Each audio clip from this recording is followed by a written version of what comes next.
Saudara, program menggembleng siswa bermasalah di barak militer terus memunculkan pro dan juga kontra, mulai dari kategori siswa bermasalah yang harus dikirim ke barak hingga kekhawatiran hilangnya hak anak dalam pendidikan. Apa dampaknya pendidikan ala militer ini? Kita akan bahas bersama dengan Komisioner KPAI, sudah ada Pak Aris Adi Leksono, kemudian ada anggota Komisi 10 DPR dari fraksi PKS, Dr. Gamal Albin Said, kemudian ada pakar pendidikan sekaligus Wakil Rektor 1 Universitas Negeri Surabaya, ada Pak Martadi. Selamat pagi, Assalamualaikum Bapak-Bapak. Waalaikumsalam, selamat pagi Mbak Disti. Selamat pagi. Gamal, Aris. Pagi ini kita membahas soal bagaimana pendidikan pendidikan ala militer yang kemudian dicanangkan atau diinisiasi oleh Pemprov Jawa Barat, dalam hal ini adalah Gubernur Jawa Barat. Jadi anak-anak yang bermasalah di sekolah, orang tuanya kemudian dititipkanlah, bahasanya dititipkan untuk dididik kedisiplinannya di barak militer begitu.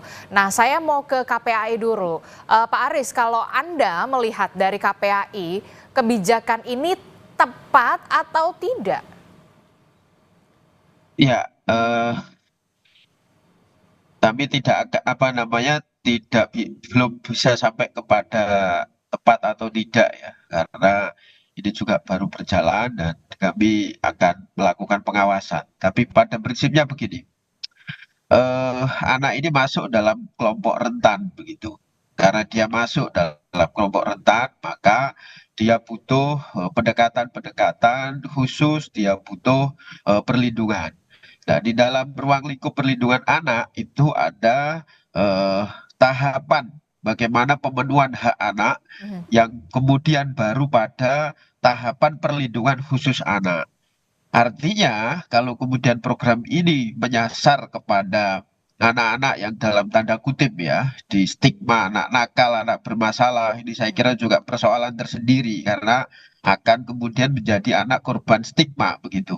Nah, anak dalam situasi tadi, dalam situasi stigma atau dalam situasi berperilaku menyimpang, itu dia tidak serta-merta berperilaku menyimpang kalau kemudian pemenuhan haknya berjalan dengan baik. Misalkan pengasuhannya optimal, betul-betul ada kelekatan dengan orang tuanya, betul-betul orang tuanya hadir, memberikan komunikasi yang terbaik, memberikan perhatian yang terbaik, memberikan kepercayaan yang terbaik, sehingga persoalan-persoalan psikis, persoalan-persoalan perilaku menyimpang yang kemudian dia alami, dia akan komunikasikan dengan baik kepada orang tua, dan orang tua dengan pengasuhan terbaiknya memberikan solusi yang terbaik pula.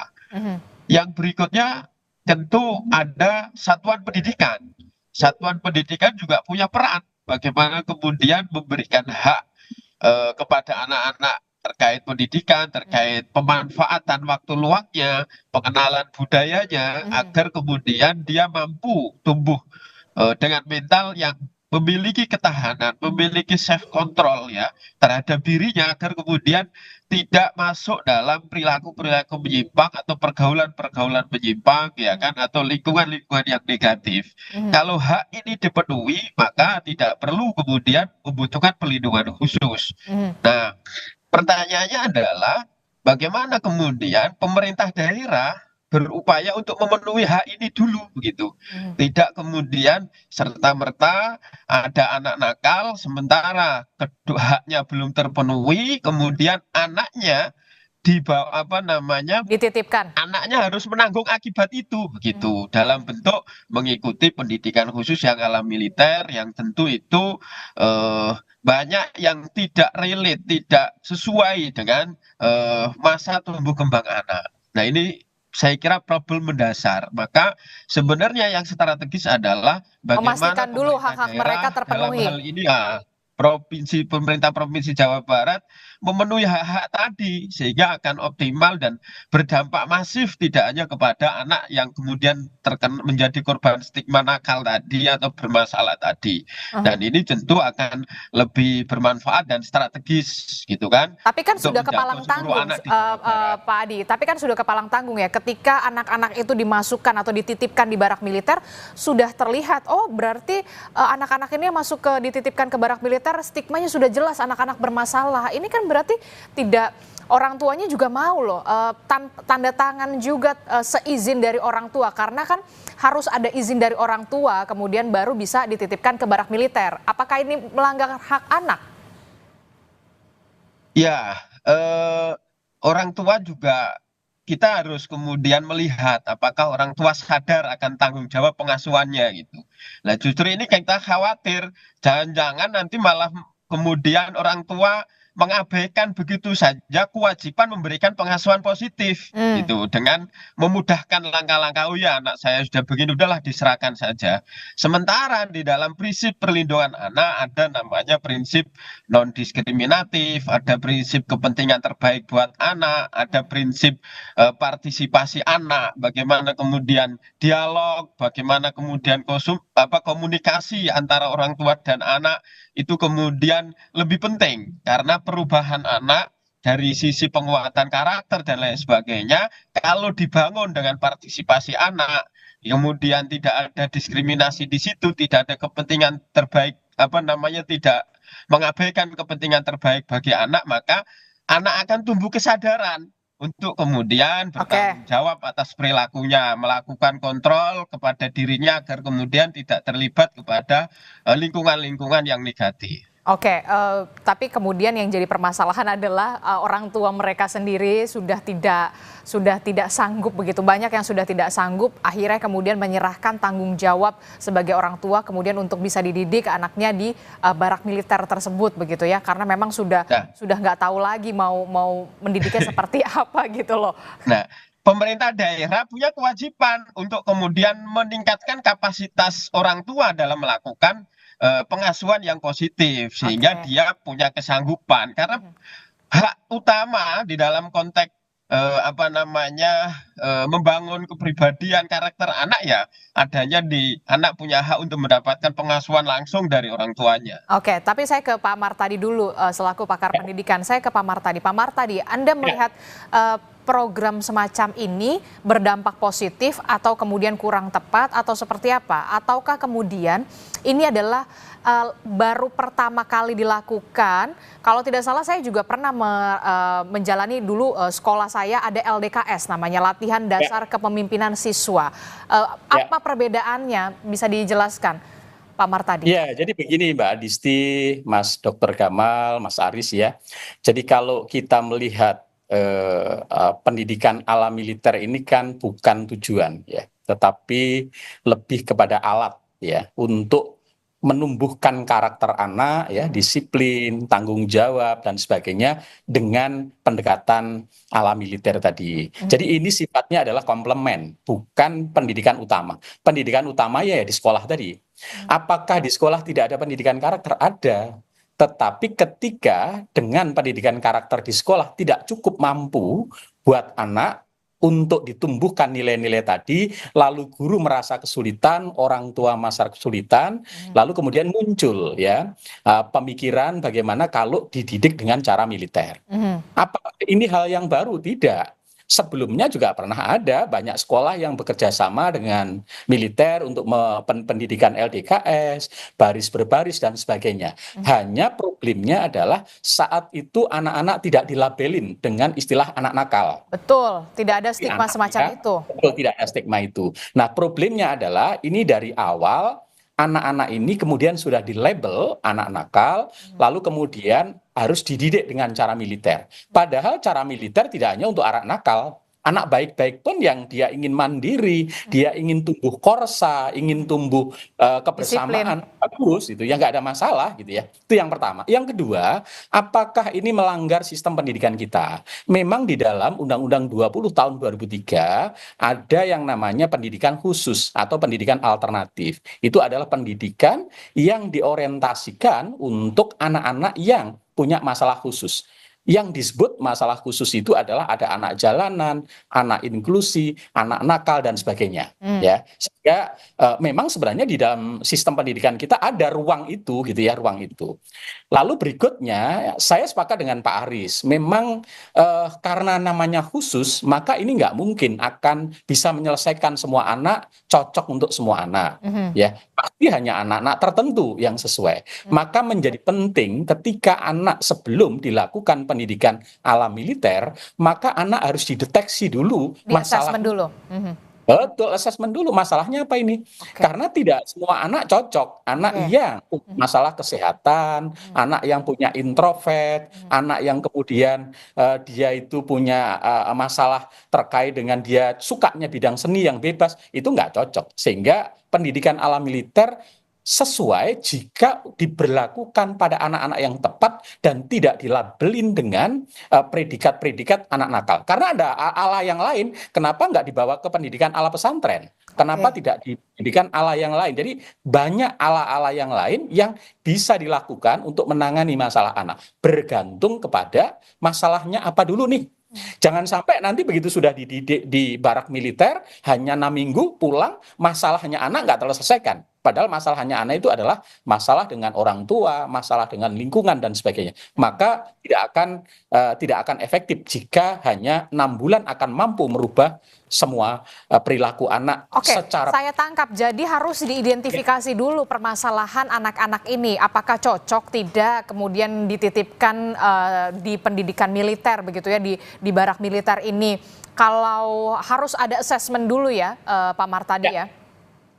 Ya betul, betul. Jadi tidak mungkin kita kemudian mengambil semua anak nakal lalu langsung kemudian dibawa ke barak militer.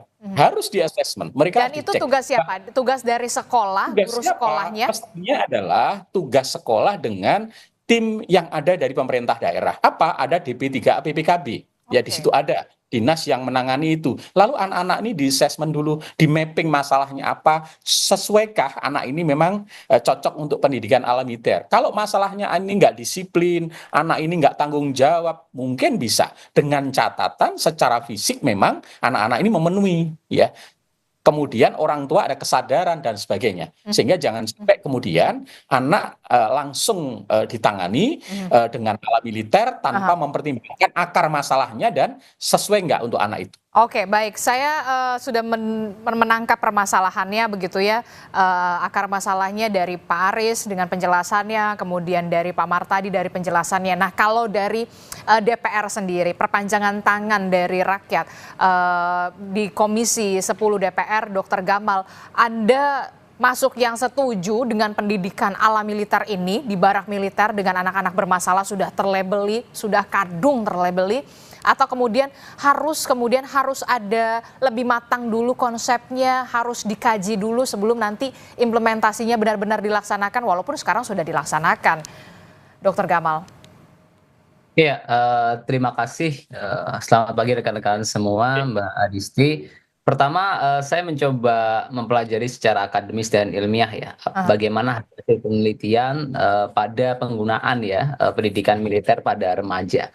Pertama, kami menemukan riset ya, bootcamp militer bagi remaja bermasalah, hasilnya sering tidak efektif atau bahkan kontraproduktif ya. Sering tidak efektif. Kajian sistematis menemukan bootcamp militer umumnya tidak menurunkan tingkat residivisme peserta. Itu penelitian pertama yang kami temukan ya. Judulnya The Total Effect of Bootcamp That House Juveniles, a Systematic Review of the Evidence. Ya. Lalu penelitian kedua, laporan Youth Endowment Fund ya, itu menunjukkan peserta bootcamp malah lebih berpeluang mengulangi kejahatan sekitar 6% lebih tinggi dibandingkan kontrol. Itu penelitian kedua yang kami ketemukan. Penelitian ketiga, ya, itu juga mengatakan, kritikus juga mengingatkan bahwa pelatihan keras justru bisa membuat pelaku lebih fit secara fisik, lebih disiplin, dan lebih cerdik secara mental untuk ya melakukan tindakan yang mengarah pada kriminal tersebut ya. Jadi dari 3 penelitian tersebut, saya pikir saya boleh mengambil sebuah konklusi awal ya, bahwa kebijakan itu secara akademis tidak didukung oleh data-data yang menunjukkan perubahan positif melalui pendekatan pendidikan ala militer. Lalu berikutnya bahkan kajian di IC Australia juga menyebutkan ya pendekatan militer yang mengandalkan degradasi dan hukuman fisik amat usang dan berbahaya. Ya, bahkan bisa meningkat menjadi ya pelakunya di kemudian hari. Bahkan di sisi lain kalau saya lihat di negara-negara lain sekarang. Jadi konteks pertama kita clear secara akademis ilmiah penelitian-penelitian menunjukkan tidak adanya perubahan signifikan yang produktif terhadap penggunaan pendidikan militer untuk siswa. Lalu yang kedua, bagaimana praktek di negara-negara lain yang pernah menerapkan seperti ini, misalkan Amerika. Tahun 80 sampai 90-an itu banyak negara bagian di Amerika menerapkan bootcamp militer untuk remaja.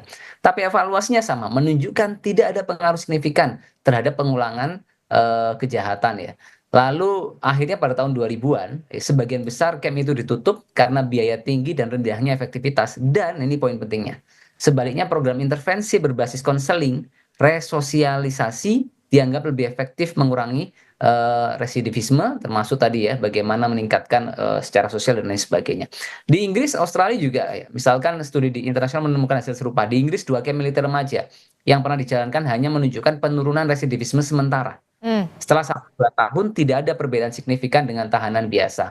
Ya, jadi bahkan Youth Endowment Fund memberi peringatan rata-rata bootcamp menimbulkan dampak negatif dan mereka merekomendasikan tadi menambahkan konseling atau pelatihan soft skill ya. Jadi di Australia pun sama, laporan IC menyebut model militer tidak sesuai prinsip rehabilitasi modern. Artinya dari situ semua saya melihat ya bahwa kebijakan ini diambil tanpa sebuah dukungan kajian, dan saya pikir sebagai seorang pemimpin ya kita harus merujuk ya pada data, fakta dalam pengambilan sebuah kebijakan, bukan pada opini pribadi atau ide-ide pribadi dalam sebuah mengambil sebuah keputusan. Dan saya juga sepakat pada beberapa aspek. Saya pikir kalau kita lihat filosofi pendidikan yang dibangun ya Ki Hajar Dewantara itu kan kita bagaimana membahagiakan manusia, memerdekakan manusia, pendekatan kekeluargaan begitu. Nah, artinya ada beberapa catatan kritis. Pertama, seperti ini bisa memberikan stigma negatif. Dan saya lihat dan saya khawatir bisa memperparah kondisi psikologis ya. Karena anak-anak bisa dikucilkan, lalu dampak psikologis bisa jangka panjang, apalagi di anak-anak yang mereka sedang masa pertumbuhan secara fisik dan mental. Lalu, saya juga kurang sepakat ketika ada diksi yang misal mengatakan artinya anak-anak yang orang tuanya tidak sanggup lagi mendidik akan kami wajib militerkan. Nah, ini sebuah logical fallacy. Tidak ada dan tidak boleh ya orang tua dan sekolah yang tidak sanggup ya. Kita itu mendidik edukasi tanpa henti.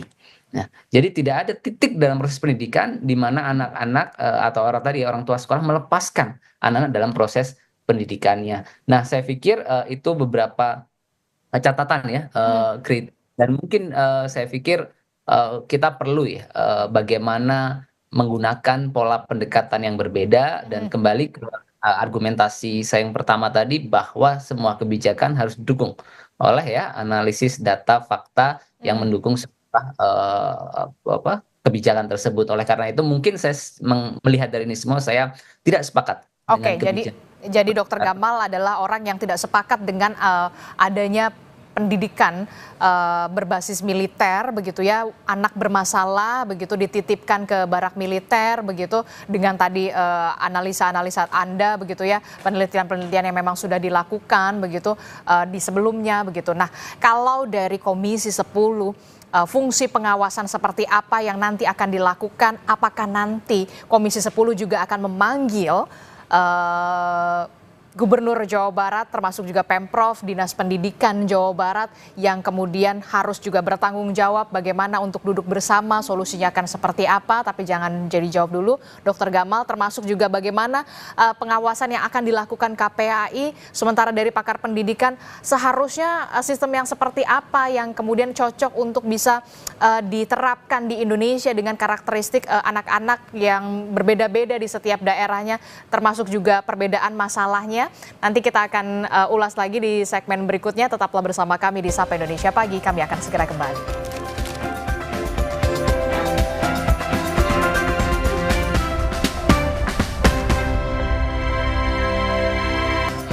Terima kasih Anda masih bersama kami dalam Sapa Indonesia Pagi. Saudara, kita masih membahas soal bagaimana kontroversi didikan ala militer dalam tanda kutip yang kemudian diinisiasi oleh Gubernur Jawa Barat Deddy Mulyadi, yang kita tahu masih terus berlanjut begitu walaupun menuai pro dan juga kontra. Pendidikan ala militer ini dilakukan terhadap anak-anak yang bermasalah. Kami tim dari Sapa Indonesia Pagi sebenarnya sedari malam sudah mencoba untuk menghubungi pihak dari Gubernur Jawa Barat, Kang Deddy Mulyadi, kemudian juga ada Bupati Purwakarta, tapi sampai detik ini belum menerima respon begitu ya untuk bisa berdialog ataupun berdiskusi di pagi hari ini membahas soal ini. Tapi tidak apa, kita masih membahasnya di segmen kedua. Ada Dr. Gamal dari DPR, kemudian dari pakar pendidikan ada Pak Martadi dan juga Pak Aris dari KPAI. Saya ke Dr. Gamal dulu. Dr. Gamal, kalau Anda masuk ke dalam orang yang tidak sepakat soal adanya pendidikan atau ya pendidikan ala militer dalam tanda kutip didikan militer begitu ya, seperti yang diinisiasi oleh Gubernur Jawa Barat Kang Deddy Mulyadi, fungsi pengawasan seperti apa yang kemudian dijalankan nantinya oleh Komisi 10 DPR RI untuk merespon soal pendidikan ala militer ini yang kemudian diinisiasi oleh Gubernur Jawa Barat? Apakah nanti akan ada rencana untuk memanggil Kementerian Pendidikan Dasar dan juga Menengah untuk kemudian mencari solusinya? Akan ada regulasi yang kemudian dibentuk untuk bisa win-win solution lah, Dokter? Baik, terima kasih. Pertama, mungkin sebelum masuk ke aspek itu, saya ingin tambahkan satu poin. Jadi kekhawatiran kami sebetulnya dan kekhawatiran publik ya, itu adalah satu potensi pelanggaran hak anak, HAM. Lalu kedua, pendekatan kekerasan tak menyentuh akar masalah ya, atau pendekatan militeristik ya dalam proses pendidikan tidak menyentuh akar masalah. Ketiga, stigma dan efek psikologis ya.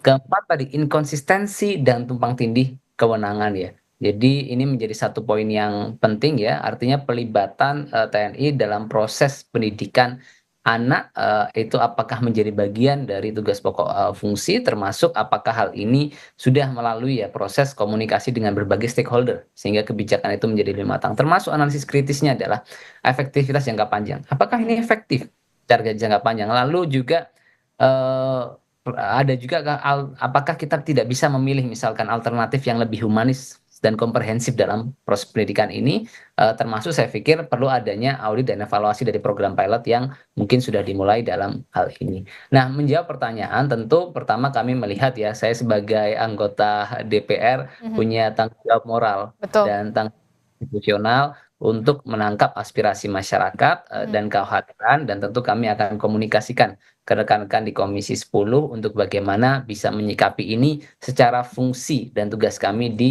DPR ya, berbicara dengan stakeholder terkait, lalu juga berbicara dengan pihak eksekutif ya, dalam hal ini juga Kemendikbudrismen yang ada di mitra komisi kami ya.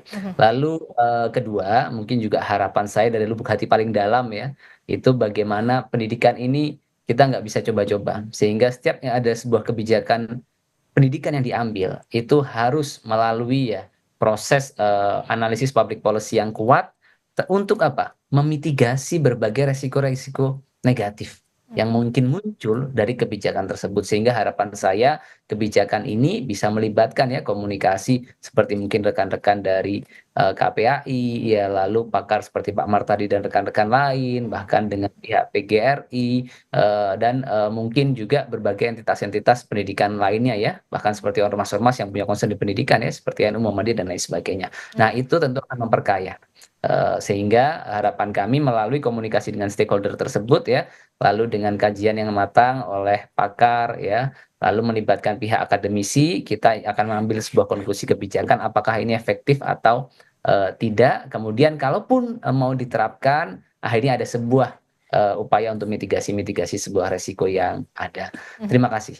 Oke, menarik sekali, pendidikan tidak bisa coba-coba begitu ya diksinya. Saya ke Pak Aris. Pak Aris, kalau dari KPAI sendiri, apakah nanti bentuk pengawasannya akan seperti apa? Karena ini kan sudah berlanjut begitu ya, sedang berlangsung. Tadi kita juga melihat bagaimana visual memperlihatkan anak yang sedang mengikuti ujian, tetap mengikuti ujian di sana begitu, pendidikan akademiknya juga masih terus berjalan. berjalan begitu. Nah, pengawasan dari KPAI sendiri seperti apa? Apakah nanti akan ada tinjauan ke beberapa lokasi yang tempat di mana pendidikan militer, barak militer itu diberlakukan? Atau kemudian nanti akan ada diskusi dengan Gubernur Jawa Barat, Kang Deddy Mulyadi, atau seperti apa bentuk pengawasannya sejauh ini yang akan dilakukan? Ya, baik Mbak Disti. Jadi sesuai tusi KPAI memiliki tusi salah satunya adalah pengawasan terhadap penyelenggaraan perlindungan anak. Gitu. Nah, terkait program ini, sebenarnya sebelum ini dilaksanakan kami sudah bersurat gitu untuk kemudian bertemu dengan Pak KDM dan timnya untuk kemudian memberikan masukan-masukan agar seperti yang disampaikan Dr. Gamal tadi, kebijakannya inginnya berdampak strategis, tetapi perlu kemudian pendalaman, keterlibatan stakeholder dan sebagainya perlu kami sampaikan. Dan yang penting adalah bagaimana dalam mengkonstruksi program ini mengedepankan prinsip-prinsip perlindungan anak sebagaimana mandat Undang-Undang Perlindungan Anak begitu. Nah, langkah berikutnya karena ini tetap berjalan, maka kami tetap akan mengambil langkah pengawasan dan kami sudah bersurat terutama di tempat pendidikan anak itu ya di Purwakarta dan di Bandung. Mungkin dalam waktu dekat ini kami akan kunjungan lapangan dan tentu kita akan mendengar suara anak karena anak ini yang kemudian dalam konteks memberikan perlindungan anak ini suara anak menjadi sangat penting gitu. Karena dengan partisipasi dia digali maka akan timbul kesadaran dari dirinya untuk kemudian bertanggung jawab atas situasi yang dia alami, atas masa depan yang kemudian dia harapkan. Nah, tentu fungsi pengawasan itu akan kami lakukan dan hasil pengawasan tentu kami akan telaah dan tentu akan memunculkan sebuah rekomendasi terkait kelayakan program-program yang kemudian sudah berjalan termasuk program pendidikan anak di barak militer ini begitu. Dan ada banyak aspek yang akan kita gali, salah satu yang disampaikan oleh Pak Dr. Martadi tadi, bagaimana kemudian asesmen awal, bagaimana kemudian soal landasan regulasi ya. Kalau yang kami dapatkan informasinya landasannya masih dangkal begitu, hanya sebatas surat edaran, hanya sebatas perjanjian dengan orang tua begitu, yang justru di situ akan menjadi kemudian orang tua memudahkan begitu saja akan tanggung jawabnya, melepaskan tanggung jawab pengasuhannya begitu.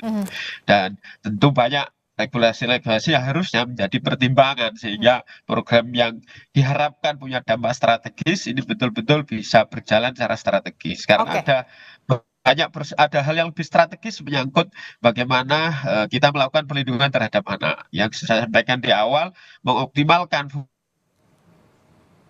Oke, Pak Aris, berarti kalau tadi Anda menyebutkan sebenarnya payung hukumnya, landasan hukumnya itu hanya baru sebatas surat edaran dan surat izin dari orang tua, begitu ya? Iya. Nah, apakah nanti rekomendasi-rekomendasi ini akan dibawa juga ke Kemendikbudrismen begitu untuk kemudian dievaluasi secara menyeluruh apakah ini patut untuk dilanjutkan atau kemudian dihentikan?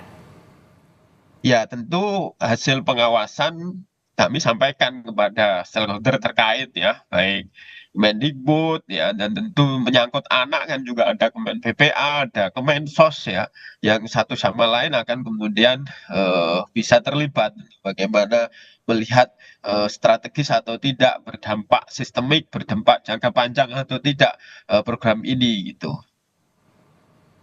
Oke, terakhir saya ke Pak Martadi selaku pakar pendidikan dari dunia pendidikan begitu. Apa yang kemudian menurut Anda perlu disempurnakan lagi termasuk soal bagaimana soal identifikasi juga terhadap karakter-karakter anak, masalah-masalahnya juga berbeda. Apa yang kemudian harus menjadi evaluasi dan menurut Anda, sekali lagi menurut Anda program ini patut untuk dilanjutkan atau kemudian dihentikan dulu, di hold dulu sementara sampai kemudian ada penyempurnaan lebih komprehensif? Ya, pertama begini Mbak Disti, saya sepakat dengan pendapat Pak Dr. Gamal ya, kata kuncinya adalah keterlibatan. Jadi pendidikan itu tidak pernah bisa diselesaikan sendiri. Ada banyak pihak yang terkait, sehingga ketika akan melakukan sebuah pendidikan untuk anak, maka penting mendengar ya dan melibatkan banyak pihak-pihak yang lain. Itu kata kunci ya. Sehingga perlu pemerintah daerah mengajak bicara asosiasi pendidikan, kemudian para pakar, kemudian stakeholders terkait dan sebagainya. Lalu yang kedua adalah pendidikan apapun itu harus menempatkan anak sebagai subjek. Jadi yang terbaik buat anak bukan yang terbaik menurut kita. Sehingga perlu betul kita mendengar ya sebenarnya anak seperti apa, problem anak seperti apa, kebutuhannya apa dan sebagainya. Ini menjadi penting, jangan sampai kemudian kita seolah-olah mensimplikasi anak butuh ini, anak harus diberlakukan begini dan kemudian kita membuat program-program untuk mereka. Karena belum tentu itu baik buat anak-anak itu ya, itu yang penting. Berikutnya, tolong betul ketika ada sebuah program di wilayah, di daerah, legal standing-nya menjadi penting. Karena apapun pendidikan di daerah itu juga tidak bisa lepas dari sistem pendidikan nasional kita. Harus dicari legal standing-nya. Apa di Undang-Undang 20, di mana letaknya. Jadi tidak bisa kita hanya mengambil sebuah langkah, kemudian nanti justru akan menimbulkan persoalan baru. Karena tidak ada legal standing yang clear di situ.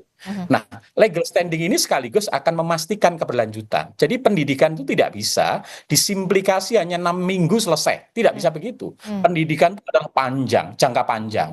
Oleh sebab itu dipastikan betul bahwa setelah 6 minggu itu harus diapain. Lalu anak harus diperlakukan apa? Apa yang harus dilakukan orang tua? Apa yang akan dilakukan oleh sekolah? Apakah kita kemudian yakin bahwa hanya dengan 6 minggu anak menjadi baik, berubah total? Saya yakin tidak seperti itu. Kalau masalahnya anak tidak terselesaikan. Yang terakhir Mbak Adisti, perlu dipikirkan ketika program yang baik begini, momentumnya.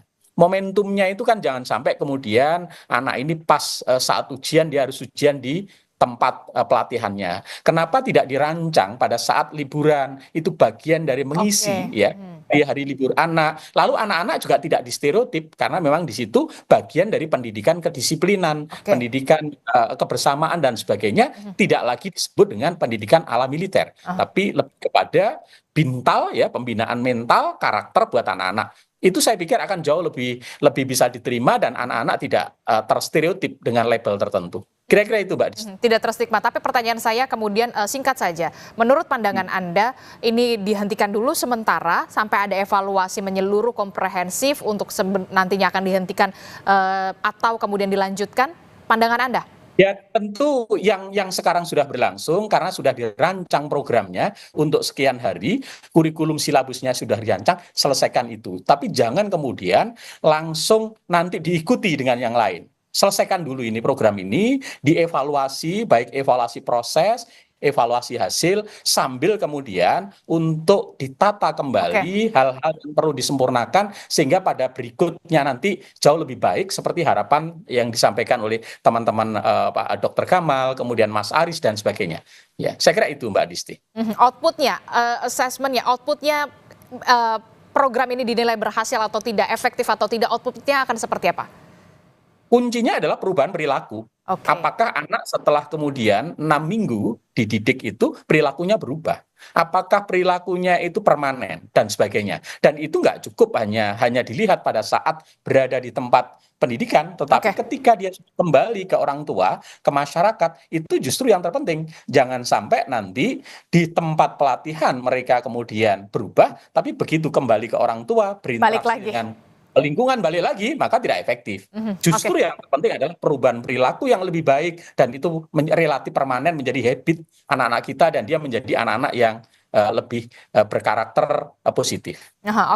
Singkat saja Dr. Gamal, kalau dari pandangan Anda, kalau tadi Pak Mar tadi mengatakan kita lihat dulu aja nih yang sudah berjalan, outputnya nanti kita akan evaluasi dihentikan atau kemudian dilanjutkan. Nah kalau dari pandangan Anda seperti apa? Ya, jadi mungkin sebagai penutup ya, saya ingin coba kita membayangkan kalau itu adalah anak-anak kita, anak Pak Mar tadi, anak Pak Aris ya. Bayangkan ada anak-anak yang melakukan kesalahan mungkin ya, lalu tiba-tiba dia diminta ke tempat militer, teman-temannya, sepupunya, saudaranya, tetangganya, berpikir dia anak menakal ini berarti, anak ini berarti ada kesalahan itu, lalu dia kembali Lalu mungkin ketika dia ke sekolah, teman-temannya menyebut ya, dia kemarin sudah ikut di militer karena kesalahan ya, dan lain sebagainya gitu. Jadi secara humanism ya, saya punya kekhawatiran yang sangat besar, dampak psikologis ya, sosial yang akan dialami oleh anak tersebut. Oleh karena itu, merujuk pada hal tersebut ya, saya berharap sekiranya hal ini belum dikaji secara mendalam, maka untuk cukup diakhiri mungkin ya pada base ini dan tidak membuka sebelum berkomunikasi dengan semua stakeholder, melibatkan sehingga dampak-dampak yang kita khawatirkan tadi terjadi pada Oke. anak-anak itu tidak akan terjadi ya, lebih banyak pada anak-anak Indonesia. Mungkin itu dari saya dan mungkin buat kita semua ada satu prinsip pepatah namanya Sabda Pandito Ratu.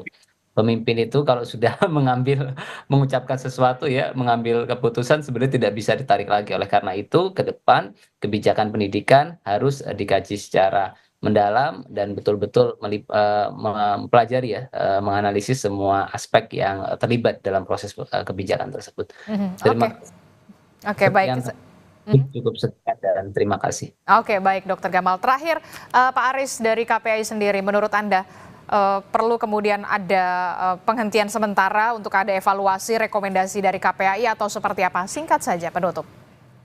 Ya, tentu memperhatikan dari masukan-masukan berbagai perspektif, baik pakar pendidikan, pemangku kebijakan, dan juga secara psikologis, dan tentu nanti kita kuatkan dalam pengawasan ke lapangan.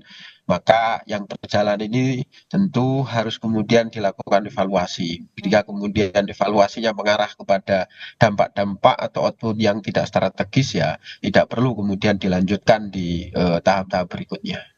Oke, baik, kita akan lihat bagaimana nanti kebijakan ini apakah terus akan bergulir atau kemudian akan ada evaluasi dari pemerintah pusat. Tentu kita menantikan solusi yang benar-benar terbaik untuk anak-anak Indonesia ke depan. Terima kasih Pak Aris dari KPAI, kemudian Pak Martadi dari pakar pendidikan UNESA, kemudian dari Dr. Gamal Albin Said, anggota Komisi 10 DPR RI dari fraksi PKS. Terima kasih sudah berbagi pandangannya di Sapa Indonesia pagi hari ini. Assalamualaikum, selamat pagi Bapak-Bapak. Waalaikumsalam. Selamat pagi semuanya. Terima Terima kasih Mas Gamal.